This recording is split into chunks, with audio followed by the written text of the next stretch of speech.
Dear students, welcome to kids measures. आज की इस वीडियो में एक्सप्लेन करने जा रहा हूँ लीनियर सर्च इन पाइथन। तो देखो, कॉन्सेप्ट ऑफ लीनियर सर्च बिल्कुल सेम ही है जो हमने एल्गोरिदम सीरीज में भी किया हुआ by using the C programming.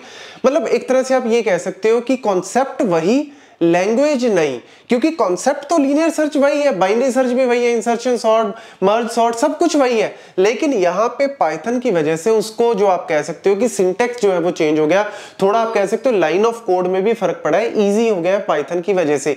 तो हमने एक एक करके इवैल्यूएट करना है कि पाइथन में हम किस तरीके से काम करते हैं। बाकी लीनियर सर्च होता क्या है, एक तरह से ब्रूट फोर्स मेथड भी आप इसको बोल सकते हो कि आपको एक पर्टिकुलर एलिमेंट को सर्च करना है पूरे एरे में कि क्या वो एलिमेंट है या नहीं है। अब इसमें जनरली पूछ लेते हैं कई बार इंटरव्यूज में कि मुझे ये बताओ कि बेस्ट केस कौन सा होगा। देखो यार, आपने सर्च करना स्टार्ट किया और पहली जगह पे ही आपको, जैसे बुक में हम लोग कई बार टॉपिक सर्च करते हैं और पहले ही पेज पे आपको वो टॉपिक मिल जाए, तो आपने कितना टाइम लगा, एक तरह से ऑर्डर ऑफ वन टाइम में आपको वो एलिमेंट मिल गया। लेकिन लेट्स सपोज आप एक ऐसे चीज को सर्च कर रहे हो बुक में या ऐसे एलिमेंट को सर्च कर रहे हो एरे में जो है ही नहीं, तो आप क्या करोगे, एक एक करके सबके साथ कंपेयर करोगे कि वो इसके बराबर है, बराबर है, बराबर है, बराबर है, यानी आपको लास्ट तक, यानी एरे की जो लेंथ है वहां तक सर्च करना पड़ेगा। तो वर्स्ट केस में आप कह सकते हो कि एरे की लेंथ अगर n है तो order of n time complexity होगी। ये सिंपल सा फंडा यार, ये तो वर्बली भी आपको समझा सकता हूं मैं अच्छे से। तो देखो, डेफिनेशन सबसे पहले हम लोग यहाँ पे फंक्शन जो है वो क्रिएट करेंगे। डेफिनेशन लिखी, लीनियर ये नाम दे दिया हमने, आप कोई भी नाम देना चाहते हो यहाँ पे नेम जो है वो दे सकते हो। एरे पास करना और टारगेट वैल्यू, एरे मतलब ये जो मेरा एरे है वो हमने पास कर दिया और यहाँ पे टारगेट वैल्यू ले लो, लेट्स से टारगेट वैल्यू में 20 ले लेता हूँ, तो यहाँ पे टारगेट वैल्यू 20 होगी। अब देखो, फॉर आई इन रेंज, आई जो है वो कहां से स्टार्ट करेगा, 0 से। आई आपका जो है वो 0 से चलना स्टार्ट करेगा।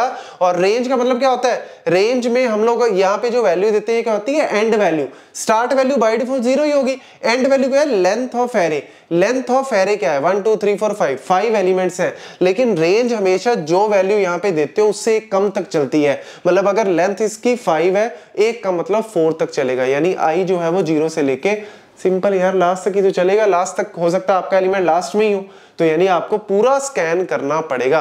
बस इफ एरे ऑफ आई, यहाँ पे देख लो जी, आपका सबसे पहले क्या है, 0th इंडेक्स है, 0 के अंदर जाओगे, एरे ऑफ 0 मतलब इस एलिमेंट को उठा लो जी, क्या हो गया 27, डबल इक्वल टू टारगेट क्या है 20 है, नहीं है, मूव कर दो आगे, आगे मूव कर दिया आई को, 13 इज डबल इक्वल टू 20 है, नहीं है, तो आगे मूव कर दो, 32 डबल इक्वल टू 20 है, नहीं है, आगे मूव कर दो आई को, 20 डबल इक्वल टू 20, यस, ये ट्रू हो गया। तो ट्रू हो गया तो रिटर्न कर दो आई, मतलब आपका जो ये इंडेक्स वैल्यू रिटर्न कर दो और उसके अंदर जो भी वैल्यू है उसको आप प्रिंट करा सकते हो। ये सिंपल सा कॉन्सेप्ट है। और अगर लेट्स सपोज एलिमेंट है ही नहीं, आपने कह दिया कि मेरा टारगेट लेट्स सपोज 50 है, तो उस केस में फिर पूरा सर्च करेगा लेकिन लास्ट में रिटर्न कर देगा -1, मतलब वो एलिमेंट आपका है ही नहीं। ये चीज आप बाइनरी सर्च में भी कर सकते हो, जहां पे भी रिटर्न -1 का मतलब क्या होता है, एक तरह से कि वो एलिमेंट आपका उसके अंदर है ही नहीं। तो बेस्ट केस में पहला element order of 1, worst case में लास्ट एलिमेंट या फिर एलिमेंट है ही नहीं, तो आपको लास्ट तक स्कैन किया तो order of n time complexity linear search की हो सकती है। Thank you ji.